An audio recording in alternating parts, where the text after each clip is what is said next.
பகவத்கீதையில் 7வது சாப்டரில் 23வது ஸ்லோகம்.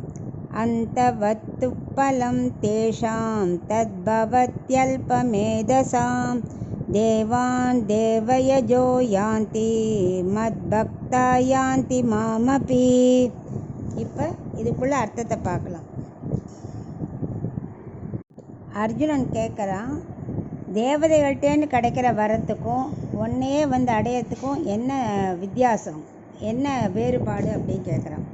அவர் சொல்கிற 2 குத்தம் இருக்குது. தேவதைகளை வழங்கினா அவள் என்ன பண்ணுவாள், தாழ்ந்த பலனை தான் கொடுக்க முடியும், அவளால் முக்தியை கொடுக்க முடியாது. அதுவும் என்னோட சக்தி மூலமாக தான் அவளால் கொடுக்க முடியும் அப்படிங்கிறார்.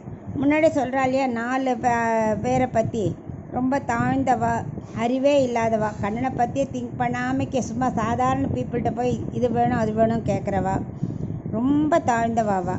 அடுத்தது என்ன வேண்டுவா, ஆனால் உலகத்தில் உள்ள பொருட்கள் கிடைக்கிறதுக்காக நன்னா படிக்கணும், பணம் வேணும், வீடு வேணும், அந்த மாதிரி தாழ்ந்த பலனுக்காக கேட்குறவா.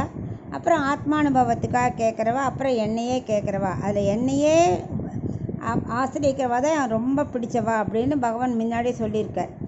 இப்போ அப்படி எங்கே செஞ்சாலும் சரி, கடைசியில் என்ன பண்ணணும், தேவர்கள் எத்தனை தொழுதாலும் சரி, அவள் கடைசியில் என்ன பண்ணுவான், அந்த தேவதைகள் அந்த தேவதையை வேண்டி போனவாள் அந்தந்த தேவதைகள் இருக்கிற இடத்துக்கு தான் போவாள். இந்திரனை வேண்டினா இந்திரலோகம் போவாள். அதை மாதிரி அந்தந்த லோகத்துக்கு தான் போவாள். ஆனால் அதில் முடிஞ்சு போச்சுன்னா பலன் மறுபடியும் அவள் பூமியில் பிறக்கணும். இல்லை அவள் பதவிக்கு ஏதாவது ஆபத்து வரும்னா ஏதாவது காரணம் சொல்லி தள்ளி விட்டுருவாள். அதெல்லாம் தாழ்ந்த பலன். அதனால் ஆனால் என்ன நினச்சி வரவாளுக்கு என்னது, மீளா இன்பம் கிடைக்கும், மறுபிறவியே கிடையாது, மோட்சத்தையே கொடுக்குறேன், என்னோடய 8 கல்யாண குணங்கள் அவளுக்கு கொடுப்பேன், அது போகவே போகாது, மறுபடியும் இந்த சம்சாரத்தில் வாழ வேண்டாம், பாவ புண்ணியத்தில் வராது.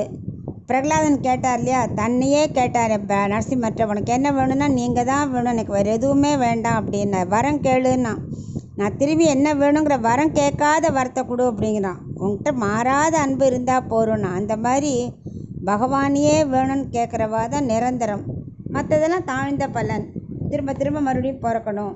ஆனால் தேவர்களை ஆராதிப்ப துர்லபம்.